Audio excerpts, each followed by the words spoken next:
Hi, welcome to Lunar, Moxie, Tarot, and Astrology. I'm the Benevolent Rebel. I am here to do a special on Venus's move through Cancer, okay? It is going to be really intense, so I hope that everyone has their seatbelts on, okay? The problem, there is a lot of problems, but the issue with Venus's transit through Cancer is there's a lot of other big impacts in the sky over Venus's transit, okay? Which kind of causes somewhat of other uproars, okay? So I'm going to go through a couple of those. What I'm going to say at the outset is the nodes are involved here, okay? The North Node and the South Node, which follow the eclipses, okay? Currently the North Node is in Taurus, the South Node is in Scorpio, all right? I will go over some of those because if you guys have a North Node or a South Node in either one of those signs, you'll be particularly impacted, okay? It'll be a particularly strong transit for you, especially nearing the time that Uranus and Mars conjunct in the sky, okay? Which will also be in square to Saturn, the house of, which is in Aquarius, okay? For those of you that are squaring any of those, which would be all other fixed signs, okay? So Taurus, Scorpio, Leo, and Aquarius. Any placements that you have in those, okay? You're going to undergo some restrictions and some freedoms, okay? Those, when you feel something square a node, okay? So those, I'm talking about Aquarius and Leo right now. And the reason I'm not talking about it in their particular sign spread is for those of you that have any other particular house or signs, okay? I'm sorry, signs. Planets in Aquarius or in Aquarius or Leo, aside from your sun, moon, or rising, okay? So that you don't miss it, all right? You know, there's going to be an urge to, you'll feel at a crossroads about some things that happen, okay? And, you know, it's part of, you know, depending on what your planet is that's hitting, you know, around this time, okay? It's already like on its way. Like Uranus is pretty big, so I'm sure you guys have felt the energy since the full moon, which was in Capricorn, all right? Nearly conjunct Pluto, okay? These are on a forward trajectory, okay? Some of these go back to May, and some of them go back to way before that, okay? As well as to Venus's retrograde, which was in December and January of this year, which only retrogrades like every 8 years, okay? So some of you may have seen some like, got an inkling in December to January, either like, some of you may have gone back to an old partner during that time, okay? Especially if you were with that partner for the same period of years or around 7 to 8 years, okay? Or 7 to 8 months or something. Something of these synchronicities, okay, are going to be occurring and coming up, all right? Additionally, so what I was going to say is that anybody with stuff in Leo, okay, or Aquarius, is going to feel especially some tensions and feel like they're at a crossroads, and you are, okay? When something squares your nodes, all right, it's like a time to sit back and take stock on what needs to change, what doesn't, and release control in some ways for your own soul's growth, okay? On things outside of your control, okay, or that don't, you know, all right. And then insofar as Taurus and Scorpio are concerned, I'm going to get into a nodal discussion with some dates on some of these things for you guys, all right, as we go along. But it's basically like this amp up pattern that happens as Venus transits through Cancer, all right, that's kind of going to affect the entire zodiac wheel.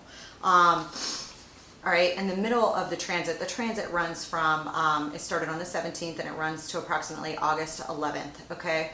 But right there in the middle, at August 1st, we have this major event in the sky, which is in Taurus, all right, where the North Node is pointing to the future, all right, which is also highly ruled, which is ruled by Venus, okay? So anything with Venus, anything ruled by Venus and Libra are going to be important for this transit, okay? So when I do your guys' spreads, I'm going to tell you guys which houses are controlled by Venus, all right, according to your ascendant. so that you kind of know somewhat of the areas. You know, in general, second and eighth house themes are going to be second and seventh house themes: relationships, partnerships, frenemies, business partnerships, love relationships, love partnerships, let's see, marriages, long-standing, you know, or patterns there. And then with the second house, that's the way we earn income. Venus can be highly creative. Venus is the protector of, she's the protector, you know, they say that Neptune is the higher octave of Venus, and these are themes that also come up. But what's brewing is a big storm in the sky, okay? And you guys are gonna see it play out. So I would love to know the ways you guys do see this play out in your personal lives as well as on the world stage, okay? Jupiter is the father of Venus as well as Mars. I think they're like half brothers and sisters. So, and they were also lovers. Venus had many lovers, right? Okay. Anyways, Mercury being one, Adonis being one, you know, she had many. Okay, Jupiter had many. But what we have is like, and then Saturn being the father of Jupiter tried to eat all his children, right? Okay, because he was afraid that they would be better than him. All right, and Saturn is currently in Aquarius. So those of you that are in the latter decan of Aquarius or have things in the latter decan of Aquarius may feel like there's a lot of restrictions on you, okay? However, you know, and you're going to feel the urge to break free, especially if you have placements that are also in Taurus, okay? Additionally, you know, we have Pluto in the sky, we have... I'm going to take it piece by piece, all right? Because I debated how to do this for you guys, you know, and how I was going to do my spread, and I'm just going to take it piece by piece. Venus, though she's like all love and, you know, kind of protector of lovers. And why is she a protector of lovers? Because she was married to, in like an arranged marriage to Vulcan, who was kind of decrepit and, you know, this dark, you know, I don't know, just wasn't good, all right?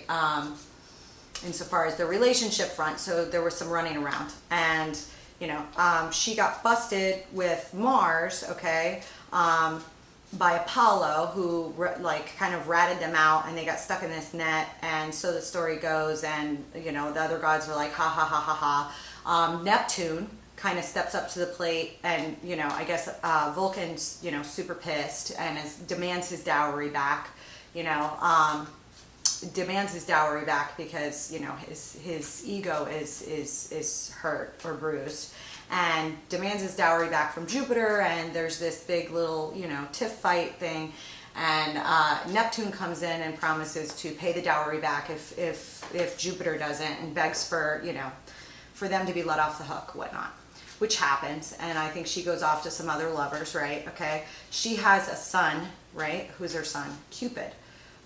Cupid is her son, all right? And though she is the protector of lovers, she became jealous at some point or another of Psyche, all right? Which is the story of Psyche is like, Psyche is a mortal, and not, but she was supposedly very, very beautiful. And Venus all of a sudden becomes jealous and is like, how can this girl who's a mere mortal be, you know, more beautiful than I? It's kind of like this Snow White mirror deal. And sends her son, Cupid, to go strike, you know, her with like some bitters or something like that, so that, you know, so that people find her repulsive and nobody marries her or something of this sort.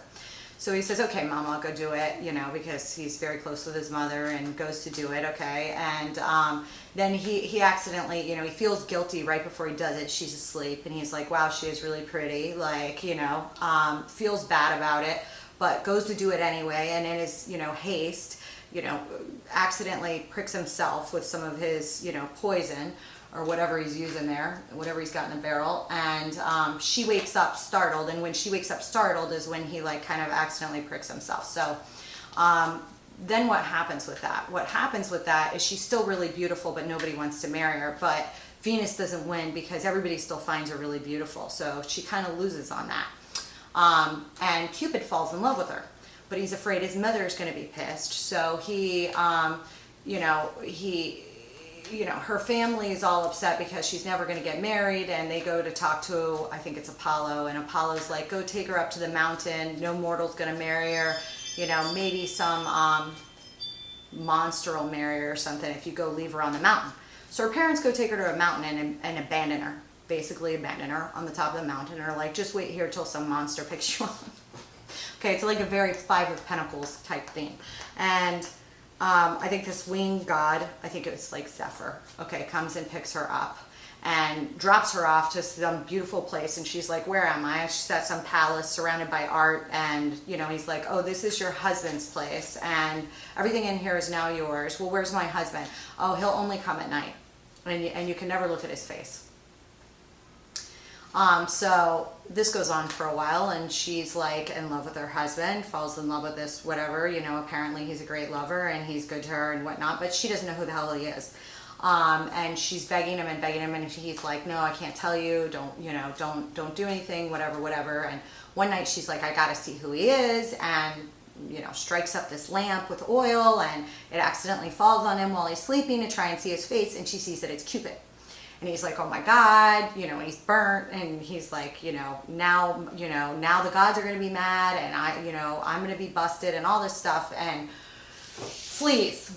And Venus has a shit fit, and basically like tries to kind of banish her for a little while or whatnot, and gives her all these challenges, and is like, if you want to be saved, now you have to meet all these challenges, you know, to me. And I can't remember what they all are, but one of them is go down to Hades, right, where Pluto is, also in the sky, and also going to be a player, all right. You go down to Hades, where my sister is, because he had married her sister, okay, which he kind of got through trick in and of itself, which really pissed off Ceres, okay, another important asteroid in the sky, okay, who had created like wasteland of Earth, you know, because she was so depressed when he took her daughter after she drank the pomegranate juice. Whether she really loved him or not, though, remains to be seen, because they finally made a deal 6 months above, 6 months below in the underworld with her husband Pluto. So Venus says, go down to Hades and pick me up some beauty juice, you know, in a box. You know, I need this. Whatever you do, don't open the box. Whatever you do. And so there's Psyche, and she's like, and maybe I should open the box, and maybe Cupid will come back, you know. And she opens the box, and it's like some sleep juice, you know, puts her to sleep. Every other fairy tale that Disney's ever done, okay, that you can imagine.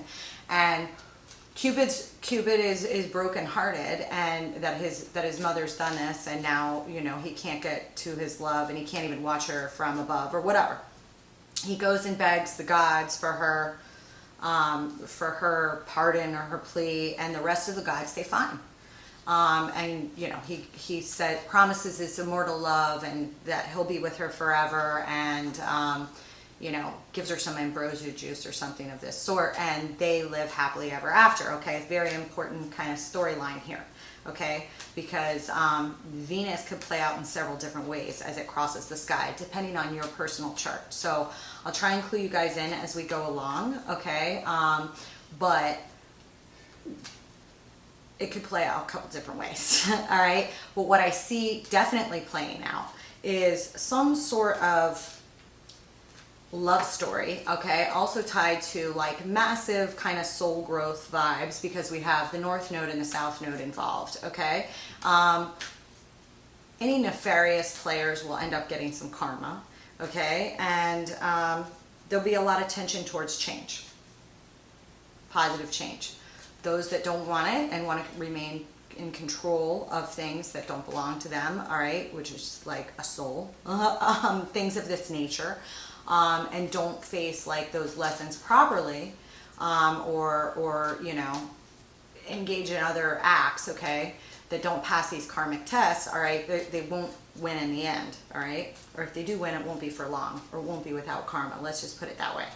All right, so I'm not trying to stress you guys out. I'm just trying to say that a lot of you are going to see something play out in your personal lives, possibly, you know, on a grander stage as well, because we have outer planets, and anytime we have massive things with outer planets, there can be some stuff in the public sphere as well. That said, what I see is like multiple networks of people who all have their own motives for what they want kind of playing out on some sort of various stage, as well as like themes of true love and things of this nature kind of going down in the background as well. So that said, everybody have their seatbelts on. I'm going to get into some stuff, do a spread for each one of you, all right? And when I go through each sign, I will try and tell you guys some stuff that, we just need to watch out for, all right? Insofar as each one of your signs goes, all right? And I'm also, going to go over when I hit Taurus and Scorpio, when the nodes were in there, so that you guys kind of know, if you don't know, already, all right?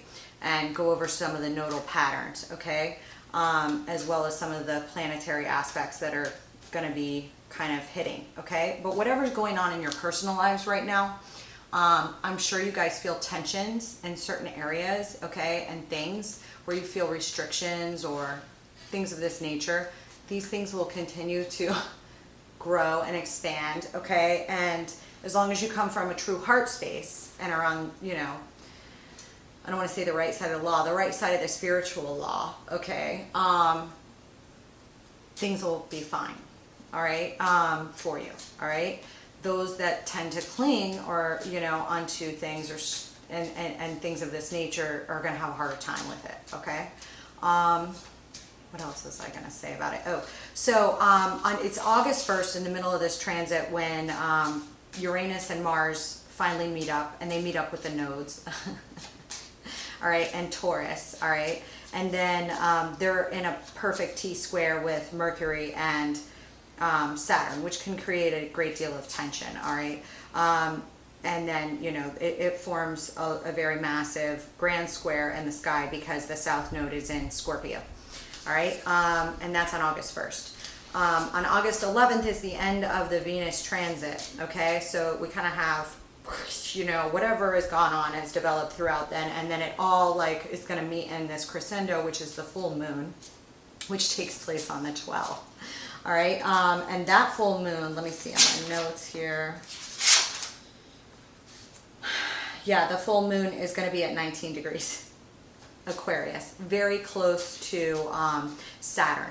So again, anything that's the remnants of this transition, and I do see it as a transition, okay? Some people are going to be moving to break themselves free of chains that bind from, restrictions that have run their course, because Saturn is in square to the nodes, all right? So some of what we're holding on to or whatnot is just the dam will break on some of those things, okay? Take it as it resonates, all right? I'm going to do a spread for every single sign. I'll take a look at certain notes that I made throughout. I'm going to take a break here to have a shot of coffee, because this is going to be a doozy. All right, don't forget about the, I will definitely do some other spreads throughout as we hit certain other transits, okay? On 7/19, there was a sun of opposite Pluto, okay? Which came right after, the entrance of Venus into Cancer, all right? Okay, so again, just upping the ampage on what already happened with the full moon, which I did coverage in a special on called, I think, Molten Lava Under a Full Moon or something of that effect, okay? This is all building this crescendo, okay? Which is born a long time ago, but it's just now reaching this pattern where things will play out kind of on a stage. All right, in your own lives and the lives of your networks, okay? Because and I would definitely take, particular heed to, Mercury will finally be in Virgo, okay, around the time of August 11th, all right? But Virgo, the first decan to the middle of Virgo, as well as really all of the earth signs, okay, will have a trine to this Uranus, true node, Mars conjunction, okay? So those signs, the earth signs, will be at more of an advantage to, make some changes, all right, with the patterns in the sky, okay? The ones that square it, okay, which I already went over, are going to feel more tensions and a desire to kind of control or not, you know, resist, okay? And that can play out in your own personal chart as well, depending on your planetary placements, which is why I'm telling you guys all rather than just telling Aquarius and Leo, okay? Because you need to take a look at your personal placements, okay? So that said, I'm going to have a little bit more of my coffee and we're going to begin, okay? See you guys in a minute. Hi, I'm going to add this to the intro, but I'm just shuffling after doing Aries, and I want to mention that with that major transit that is going to hit, all right, in the middle of kind of this big roundabout, okay, that's going to be taking place, all right, Uranus and Mars, okay, are conjunct, all right, I've already gone over their conjunct the true node, okay, which is the future, all right, as to where it is right now for the skies, not where your particular north node is, all right, that, you know, there was also a square to Saturn, all right, so I haven't pulled everybody else's yet, but I do expect to see, you know, some towers hit where there's resistance, okay, because anytime we have like a square of Saturn, okay, that is indicative of a structure with the tower. I don't know where, you know, but a structure with the tower, so where there's resistance, all right, or structures that are built on sand, all right, and we have Uranus and Mars in conjunction in the sky during the middle of this Venus transit, all right, towers can hit, all right, but those only hit where we didn't move along where we, you know, should have, and where there's excess restraint on a structure that was built on sand, okay, you know, and so anyway, just wanted to state that to add to the intro section, all right? I'm going to finish shuffling and then I'm going to do Taurus.